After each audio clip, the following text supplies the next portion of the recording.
Hey guys, and welcome back to my channel. So in today's video, I am doing another foundation review. I know it's been a while since I've uploaded, like always, but I started school and school has just been insane, but I'm keeping up with school. On top of that, another reason why I haven't been filming is I actually got plasma injections on my face, and for like 4 days I could just not wear any makeup, and I had actually bought a lot of makeup that I wanted to review for you guys. However, I wasn't able to do that, and then by the time my face finally healed, school had started. It was like a Monday and school had started back up, and like I just got really busy and stuff, and so that's why I haven't been able to film for y'all. Today's actually Friday, so I'm finally able to sit down. I woke up super late though because I've just been exhausted pulling all-nighters and whatnot. But today I'm actually reviewing the Becca Aqua Luminous Perfecting Foundation. It comes in this little box. I believe that the actual launch date was actually the 23rd, which is tomorrow, according to the people at Sephora. However, I was able to purchase it early because I asked for it and I was like, can I purchase it or whatever? And of course it helped that I was VIB Rouge. The places that I've actually seen this or that actually have it in stock online are actually at the Sephora's inside of JCPenney's, not the actual Sephora's yet, though that could have changed by now.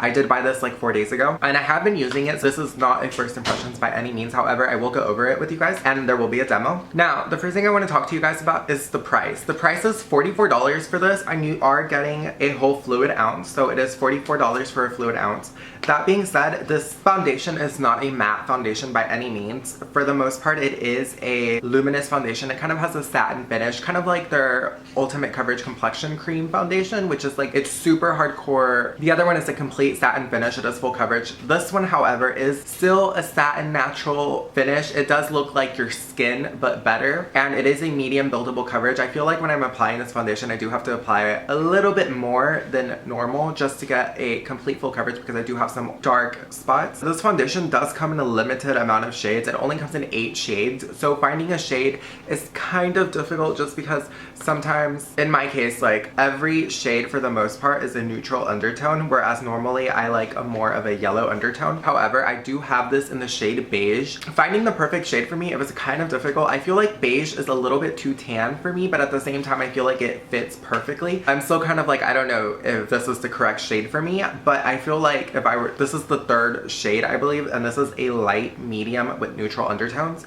If I were to get light, I feel like light is just too light for me. I don't feel like I'm that light skinned, if that makes any sense. I'm just gonna read y'all the description from the website. This foundation is a light buildable liquid foundation that imparts subtle luminosity with a weightless feel. What it does, smooth on foundation coverage that feels ultralight and buildable while it evens and perfects your complexion. Every weightless drop of fluid imparts subtle luminosity that blurs imperfection and leaves a soft focused glow. The foundation featured a curated array of 8 flexible shades that flatter all skin tones. I am gonna go ahead and apply this with the Beauty Blender and with the one perfecting brush from Becca Cosmetics. I've applied it both ways in the past. I will say though guys, if you're looking for a matte foundation, this is probably not it unless you just have a really good setting powder. I'm just gonna go ahead and insert the demo now. Okay guys, so the first thing I'm gonna do is shake up the foundation. And I'm just shaking it up and then I'm just gonna untwist it. And I'm actually gonna put, because this is the Beauty Blender part, I'm gonna put it on the back of my hand. And I'm just going to take my damp Beauty Blender and I'm going to put it on the right side of my face, which is your left. And I'm just going to go ahead and tap it on.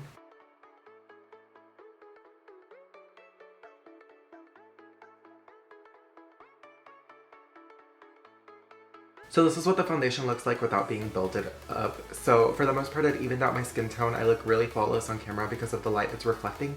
However, you can still see some of my blemishes peeking through. So I'm gonna have to build up that coverage. So I'm gonna go ahead and take what's left, which is basically half a pump that's left on the top of my hand. And I'm just gonna go ahead with that same Beauty Blender and I'm gonna try to, you know, build up the coverage.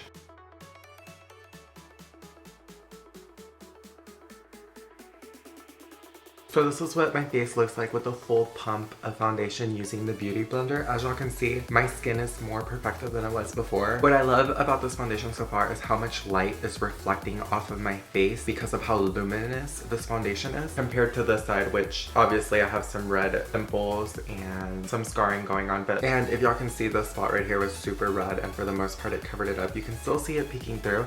However, because this isn't a full coverage foundation, I'm not expecting it to cover it up completely. You know, those are things that concealer would have to take over. So now for the other side of my face, I went ahead and closed the cap and I'm shaking it up again.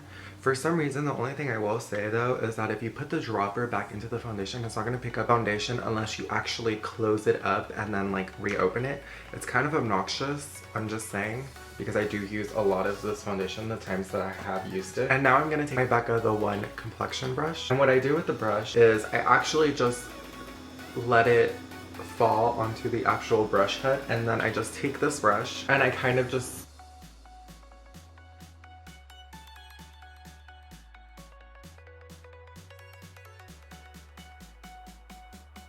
so that is one full drop of foundation using the foundation brush on this side of my face, and as y'all can see, it just looks super flawless. Even the dark spot that I had right here is completely, well, not completely covered, but it's covered for the most part. And on camera, it looks really good. I mean, you can still see it obviously, but it's nothing too bad. I feel like this brush is like the best way to apply this foundation, just because I feel like the bristles do all the work, whereas with the beauty blender, you're having to, you know, dab, dab, dab, dab, dab, and this will honestly give you the same result because this foundation is water-based. It's really easy to blend into your skin. That being said, I'm gonna go ahead and do another, I'm going back, shaking it up, and I'm gonna do another full drops, a full squirt of foundation, and see, a lot didn't come out this time because it's not really picking it up when you put it back in there. I don't know how to fix that. See, look.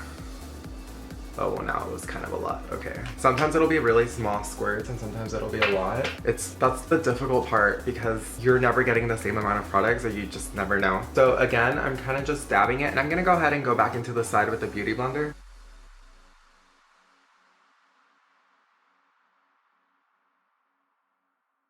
I'm actually going to take my beauty blender and kind of just go over the spots that the bristles can't get really well into, like underneath the eyes, in the nose creases, under my lips. So I'm going to go ahead and finish the rest of my makeup and I'll be right back, guys. So now, guys, because it's been requested, I'm going to go ahead and do a flash test for you.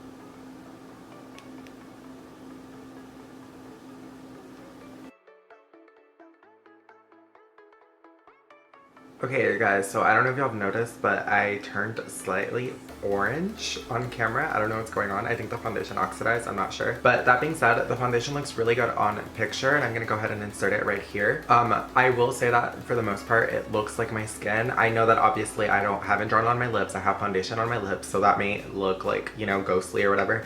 But for the most part, it matched my skin. I think it did a really good job at doing that. On my forehead, I didn't apply a lot of foundation, so if you can tell in the picture, I don't have, like, my forehead is like off.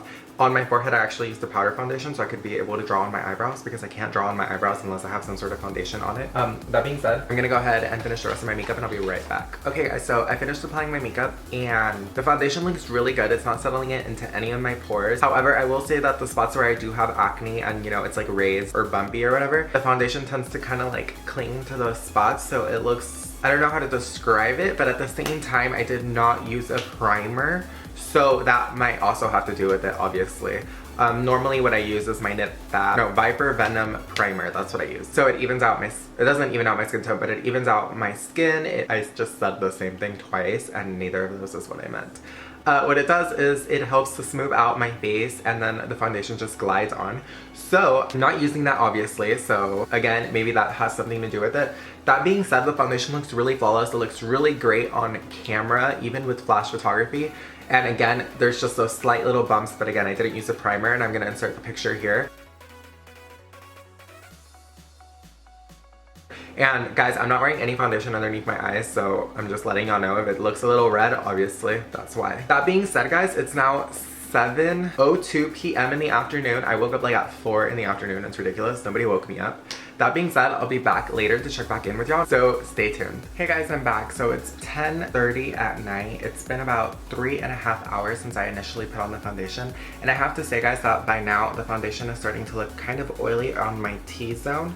Not so much my forehead, but definitely on my chin and right around my nose and on my nose. That being said, I will say that it looks normal right here, but right underneath my lip, it looks like it's clumping together on my chin crease, like right here. But other than that, the foundation is still covering everything up. Nothing has shifted or anything. It's just that, and that's nothing that, you know, powder can't fix. So that being said, I'm just gonna take my Estee Lauder Double Matte Oil Control Pressed Powder, and I'm just gonna pat that on my T-zone.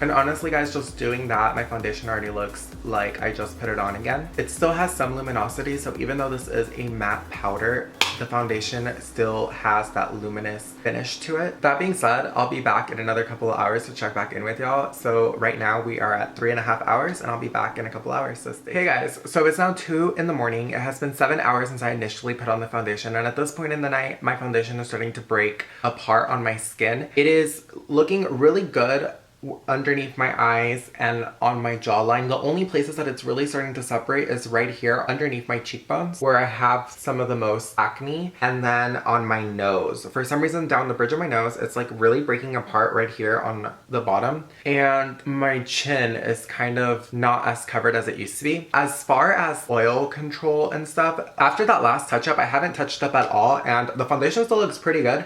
It's just slightly oily right here on right next to my nose, but other than that, the foundation looks really good. Obviously this foundation isn't meant to be long wearing, so I can't really blame it for not holding up, you know, 12 hours, or the fact that it still looks good after 7 hours is good enough for me. I really do enjoy how luminous this foundation sits on the skin, and I really enjoy how much light really reflects off of the skin because of this foundation. However, that being said, I don't think that this foundation is, you know, long wearing. I don't think that if you have oily skin, this foundation would last you a 12-hour work day or school day or whatever it may be. I think that if you have dry skin, this is a perfect foundation for you, because this is definitely going to keep your skin moisturized. If you have combo skin, this will probably last you a good 10 hours. For me personally, I think that if I were to prime and if I were to use a setting spray, I think that this foundation would have lasted 10 to 11 hours, because I actually wore this yesterday and I primed and I used a setting spray, and it actually lasted a lot longer than what it is doing right now for y'all. And I almost wish I had used the setting spray on one side of my face. But that being said, the foundation looks all right. It doesn't look as good as it did yesterday when I wore it, you know, a whole 12-hour day with the setting spray and the primer. However, this foundation did hold up a good 7 hours, so not too bad, not too shabby. I think dry skin types are going to be the people who benefit from this foundation the most, and the people who are going to be really wanting this foundation. If you have oily skin, like I said from previous experiences, this worked out better when I primed and I used a setting spray. That being said, guys, this has been a good foundation to try out. I'm not disappointed whatsoever. I actually really enjoyed this foundation, and I actually enjoy wearing this.